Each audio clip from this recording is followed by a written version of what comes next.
अस्सलाम अलैकुम। उम्मीद है कि आप सब लोग खैरियत से हो गए। Welcome to HVAC technology. हम जाने गए कि FAHU और AHU के दरमियान क्या फ़र्क है।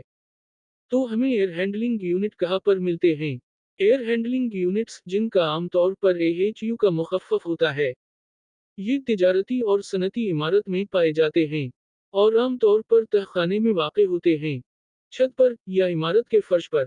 AHUS इमारत के अंदर एक मखसूस इलाके को इसकी मदद से ठंडा किया जाता है, जैसे ए साइट या ऑफिस एरियाज, पहली मंजिल या शायद एक मकसद तक। बी तुलखला को उसकी मदद से ठंडा किया जाता है। AHU इमारत के इर्द गिर्द कुछ इमारतें, खास तौर पर पुरानी ऊंची इमारतें, सिर्फ एक बड़ा AHU इस्तेमाल होता है, जो आमतौर पर छत पर वाक़ होता है। ये पूरी इमारत को कूलिंग फराहम करता है।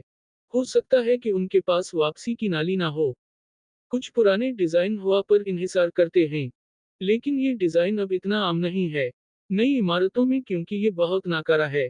अब एक से ज्यादा छोटे AHUS का होना सबसे आम है। बेहतर कंट्रोल देने के लिए और आला मयार की कंडीशनिंग के लिए, और इमारतें अब बहुत ज्यादा एयर टाइट हैं, लिहाजा हमें वापसी की नाली की जरूरत है। इमारत के अंदर दबाव को मुनज़्ज़म करने के लिए। तो एयर हैंडलिंग यूनिट का मकसद क्या है? इमारत के अंदर हवा की तकसीम करें और बाहर से ताज़ा हवा लेकर आए, और फिर उसे साफ करें, गर्म करें या ठंडा करें, और हवा में से नमी को निकालें। इमारत के अंदर नामजद इलाकों के आसपास ज्यादातर यूनिटों में इजाफी डकट चलाई जाएगी।